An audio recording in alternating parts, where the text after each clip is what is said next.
আসসালামু আলাইকুম প্রিয় বোন, একটা প্রশ্ন করি। আপনি কি কখনো অনুভব করেছেন আপনি আগের মতোই আছেন, তবু মানুষ আপনাকে আগের মতো দেখে না? আগে যাদের কাছে আপনি গুরুত্বপূর্ণ ছিলেন, আজ তারা আপনাকে অপ্রয়োজনীয় মনে পড়ে। আগে আপনার কথা শোনা হতো, আজ আপনি কথা বললেও কেউ মন দিয়ে শোনে না। আপনি খারাপ হননি, আপনি বদলে যাননি খারাপের দিকে। আপনি শুধু আল্লাহর দিকে একটু বেশি ফিরে গেছেন। পর্দা করার পর কেন বন্ধুরা দূরে সরে যায়? কেন পরিবার আপনাকে বুঝতে চায় না? কেন আপনাকে কঠিন বা অদ্ভুত মনে করা হয়? কেন একজন নারী হেদায়েত পাওয়ার পর ধীরে ধীরে একা হয়ে যায়? এটা কি আপনার দুর্বলতা, নাকি এটা আল্লাহর পক্ষ থেকে একটা পরীক্ষা, নাকি একটা বিশেষ সম্মান? আজকের ভিডিওটা অভিযোগ করার জন্য না, কাউকে দোষ দেওয়ার জন্যও না। আজ আমরা খুঁজে বের করব কেন হেদায়েতের পর একজন নারী একা হয়ে যায়, কেন পর্দাশীল নারীরা অবমূল্যায়নের শিকার হয়, আর এই বিষয়ে ইসলাম আসলে কি বলে। কারণ হয়তো আপনি আজ চুপচাপ আছেন, কিন্তু আপনার ভেতরে হাজারটা প্রশ্ন জ্বলছে, আর আজ আমরা সেই প্রশ্নগুলোর উত্তর খুঁজব একসাথে। নাম্বার ১, হেদায়েত শান্তি না পরীক্ষা? প্রিয় বোন, আমরা একটা বড় ভুল ধারণা নিয়ে বাঁচি। হেদায়েত মানেই জীবন সহজ হয়ে যাবে, সবকিছু ঠিক হয়ে যাবে, মানুষ আপনাকে বুঝবে, সম্মান করবে। কিন্তু ইসলাম এই ধারণাটা একেবারে শুরুতেই ভেঙে দেয়। আল্লাহ বলেন, মানুষ কি মনে করে শুধু এই বললেই যে আমরা ঈমান এনেছি তাদেরকে পরীক্ষা করা হবে না? সূরা আনকাবুতের আয়াত ২। এর মানে কি জানেন? এর মানে হল, আপনি যখন সত্যিকারভাবে আল্লাহর দিকে ফিরে আসবেন, তখন আপনার জীবন সহজ না, গভীর হয়ে যাবে। হেদায়েত মানে শুধু নামাজ পড়া না, হেদায়েত মানে আল্লাহ আপনাকে সিলেক্ট করেছেন। আর যখন আল্লাহ কাউকে সিলেক্ট করেন, তখন তিনি তাকে পরীক্ষা করেন। নবী মোহাম্মদ সাল্লাল্লাহু আলাইহি ওয়াসাল্লাম যখন তিনি শুধু ভালো মানুষ ছিলেন, সবাই তাকে আল আমিন বলত, কেউ তাকে কষ্ট দেয়নি। কিন্তু যখন তিনি সত্যের পথে ডাক দিলেন, তখন তার নিজের মানুষই তার শত্রু হয়ে গেল। প্রফেট ইব্রাহিম আলাইহিসসালাম, যিনি আল্লাহর জন্য সব ছেড়ে দিলেন, তার নিজের বাবাই তাকে অস্বীকার করলেন। নবী নূহ আলাইহিসসালাম ৯৫০ বছর দাওয়াত দিলেন, কিন্তু তার নিজের ছেলেই তার কথা মানেনি। তাহলে বলুন, আপনি কাকে অনুসরণ করছেন? নাবীদের পথ। আর এই পথ কেমন? এটা কখনোই সহজ না, এটা কখনোই একা ছাড়া না। তাই যদি আজ আপনি অনুভব করেন যে আমি একা হয়ে যাচ্ছি, মানুষ আমাকে বুঝছে না, তাহলে ভয় পাবেন না। এটা প্রমাণ আপনি ভুল পথে না, আপনি সেই পথে আছেন যেখানে আল্লাহ তার প্রিয় বান্দাদের চালান। মনে রাখবেন, হেদায়েত মানে শুধু আলো না, হেদায়েত মানে আলোতে দাঁড়িয়ে পরীক্ষা দেওয়া। নাম্বার ২, কেন হেদায়েতের পর মানুষ দূরে সরে যায়? প্রিয় বোন, একটা বিষয় খেয়াল করেছেন?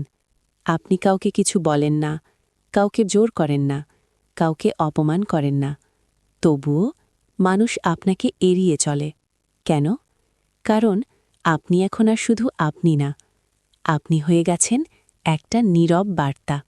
আপনি যখন পর্দা করেন, আপনি যখন নিজের চোখ, কথা, চলাফেরা সংযত করেন, তখন আপনি কাউকে কিছু না বলেও একটা কথা বলে দেন, ভিন্নভাবে বাঁচাও সম্ভব। আর এই কথাটা সবাই সহ্য করতে পারে না। মানুষ যখন আপনার দিকে তাকায়, সে আপনাকে দেখে না, সে নিজের ভিতরটা দেখে। সে ভাবে, আমি পারছি না, কিন্তু ও পারছে। এই অনুভূতি খুব অস্বস্তিকর। আর মানুষ সাধারণত কি করে জানেন? নিজেকে বদলায় না, বরং আপনাকে দূরে সরিয়ে দেয়। আগে আপনি হয়তো বন্ধুদের সাথে হাসি তামাশা করতেন, সব কথায় অংশ নিতেন। আজ আপনি কিছু কথায় চুপ থাকেন। আগে আপনি ফ্রি ছিলেন, আজ আপনি সীমা তৈরি করেছেন। আগে আপনি সবার সাথে মিশতেন, আজ আপনি বেছে চলেন। তখন তারা বলে, ও অনেক বদলে গেছে, ও এখন বেশি ধার্মিক হয়ে গেছে, ওর সাথে আর কমফোর্ট লাগে না। আসলে সত্যটা কি জানেন? আপনি বদলাননি, তারা আর আপনাকে তাদের মতো বানাতে পারছে না। এই দুনিয়ায় মানুষ আপনাকে ভালোবাসে যতক্ষণ আপনি তাদের মতো থাকেন। যখন আপনি আলাদা হয়ে যান, তখন তারা দূরে সরে যায়। তাই যদি আজ আপনি অনুভব করেন বন্ধুরা কমে গেছে, কথা বলা কমে গেছে, মানুষ আপনাকে এড়িয়ে চলছে, তাহলে নিজেকে প্রশ্ন করবেন না, আমার কি সমস্যা? বরং বুঝবেন, আমি এখন আর তাদের মতো না। মনে রাখবেন, আপনি কাউকে কিছু না বলেও তাদের বিবেককে নাড়া দিচ্ছেন, আর সবাই নিজের বিবেকের সামনে দাঁড়াতে পারে না। নাম্বার 3, সমাজ কেন পর্দাশীল নারীকে কম মূল্য দেয়? প্রিয় বোন, এখন একটা কঠিন প্রশ্ন করি। এই সমাজ আসলে কাকে মূল্য দেয়? আপনি কি কখনো খেয়াল করেছেন একজন নারীকে কতটা সম্মান দেওয়া হবে তা তার চরিত্র দিয়ে না, বরং তার প্রেজেন্টেশন দিয়ে নির্ধারণ করা হয়।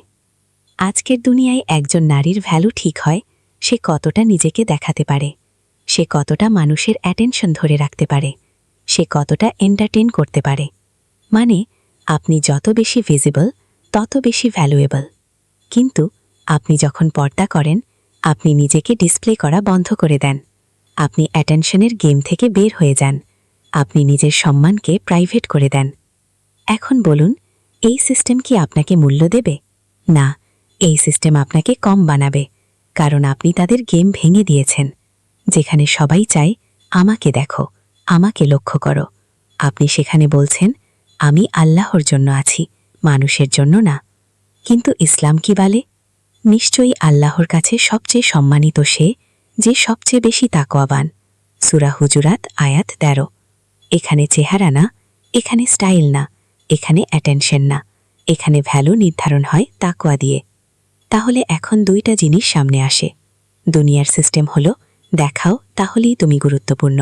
ইসলামের সিস্টেম হলো নিজেকে সংরক্ষণ করো তাহলেই তুমি সম্মানিত। আপনি যখন পর্দা করেন, আপনি দুনিয়ার সিস্টেমে অদৃশ্য হয়ে যান, কিন্তু আপনি আসমানের সিস্টেমে উজ্জ্বল হয়ে যান। তাই যদি আজ কেউ আপনাকে কম গুরুত্ব দেয়, আপনার কথা না শোনে, আপনাকে ব্যাকডেটেড ভাবে, তাহলে কষ্ট পাবেন। কিন্তু একটা জিনিস পরিষ্কার বুঝে নিন, আপনি কম হয়ে যাননি, আপনি শুধু ভুল জায়গায় নিজের মূল্য খুঁজছেন। মনে রাখবেন, যে দুনিয়া আপনাকে কম ভাবছে, সেই দুনিয়ার মূল্যই আল্লাহর কাছে কম। ধন্যবাদ। নাম্বার 4, পরিবার ও স্বামীর কাছ থেকেও কেন দূরত্ব আসে? প্রিয় বোন, সবচেয়ে বেশি কষ্ট কোথায় জানেন? যখন বাইরের মানুষ না, নিজের মানুষ বদলে যায়। বন্ধুরা দূরে গেলে সহ্য করা যায়, কিন্তু যখন মা বুঝতে চায় না, বোনেরা আপনাকে অন্যরকম ভাবে, স্বামী বলে তুমি আগের মতো নেই, তখন বুকের ভেতরটা নীরবে ভেঙে যায়। মা হয়তো বলে আগে তো তুমি এমন ছিলে না, এত কড়া হয়ে গেছো কেন? বোনেরা বলে তুমি এখন আমাদের মতো না, তোমার সাথে আগের মতো কমফোর্ট লাগে না। আর স্বামী, সে হয়তো সরাসরি না বললেও অনুভব করায় তুমি বদলে গেছ। কিন্তু একটা প্রশ্ন করুন, আগের মতো মানে কি?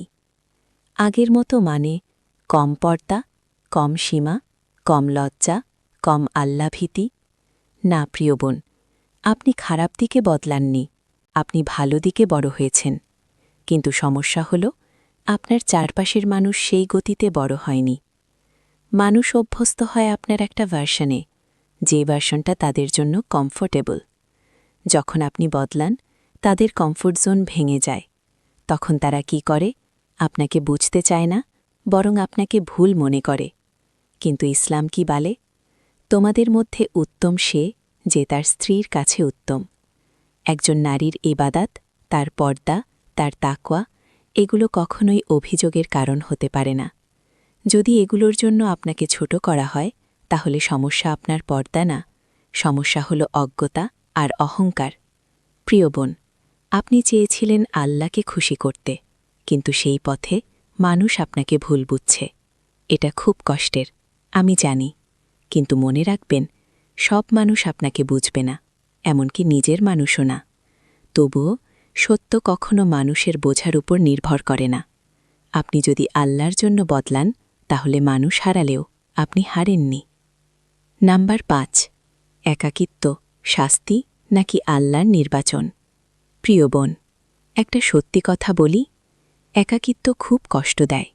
যখন ফোনটা চুপচাপ থাকে, যখন কথা বলার মতো কেউ থাকে না, যখন মনে হয় আমার কেউ নেই, তখন বুকের ভেতরে একটা ভার জমে যায়। তখন আপনি হয়তো ভাবেন, আমি কি ভুল করছি? আমি কি বেশি কড়া হয়ে গেছি? আমি কি স্বাভাবিক না? কিন্তু আজ একটা জিনিস, কারণ শুধু কষ্ট সহ্য করলেই হবে না, আপনাকে শক্ত হয়ে দাঁড়াতে হবে। 1, নিজের ভ্যালু নতুন করে নির্ধারণ করুন। আপনার সবচেয়ে বড় ভুলটা কি জানেন? আপনি নিজের মূল্য খুঁজছেন মানুষের চোখে। কে আপনাকে কতটা গুরুত্ব দিল, কে আপনাকে কতটা ভালোবাসল, এই দিয়েই আপনি নিজেকে মাপছেন। কিন্তু একজন মুমিন নারীর ভ্যালু এখানে না। আপনার মূল্য নির্ধারণ হয় আল্লাহর কাছে। যদি আল্লাহ আপনার পর্দা দেখেন, আপনার লজ্জা দেখেন, আপনার চেষ্টা দেখেন, তাহলে আপনি কখনো কম না। 2. সীমা তৈরি করুন, কিন্তু আদব রেখে। অনেক বোন একটা ভুল করে। তারা ভাবে ভালো মানে সবার সাথে মিশে যাওয়া। না, ভালো মানে সঠিক সীমা রাখা। আপনি হাসবেন, ভদ্র থাকবেন, কিন্তু নিজেকে সস্তা করবেন না, নিজের নীতিকে কম্প্রোমাইজ করবেন না, সবাইকে খুশি করতে গিয়ে আল্লাহকে অসন্তুষ্ট করবেন না। 3. সঠিক পরিবেশ খুঁজে নিন। আপনার একাকিত্বের একটা কারণ, আপনি ভুল জায়গায় আছেন। সবাই আপনাকে বুঝবে না, এটা বাস্তব। কিন্তু কিছু মানুষ আছে যারা আপনার মতোই ভাবছে, যারা আপনার মতোই লড়ছে, তাদের খুঁজে নিন। একজন ভালো বন্ধু, একটা সৎ পরিবেশ আপনার ঈমান বাঁচিয়ে রাখতে অনেক সাহায্য করবে। 4. নিজের ভেতর শক্তি তৈরি করুন। সবচেয়ে গুরুত্বপূর্ণ, আপনি একা দাঁড়াতে শিখুন। মানুষ থাকলে ভালো, না থাকলেও আপনি ভেঙে পড়বেন না। কারণ আপনার আসল ভরসা মানুষ না, আপনার ভরসা আল্লাহ। প্রিয় বোন, পর্দা আপনাকে দুর্বল করে না, এটা আপনাকে রক্ষা করে। হেদায়েত আপনাকে একা করে না, এটা আপনাকে আলাদা করে। মনে রাখবেন, আপনি হয়তো আজ একা দাঁড়িয়ে আছেন, কিন্তু আপনি সেই জায়গায় দাঁড়িয়ে আছেন যেখানে সবাই দাঁড়াতে পারে না। প্রিয় বোন, হয়তো আজ আপনার ফোনটা নীরব, কেউ খোঁজ নেয় না, কেউ আপনার কথা শুনতে চায় না।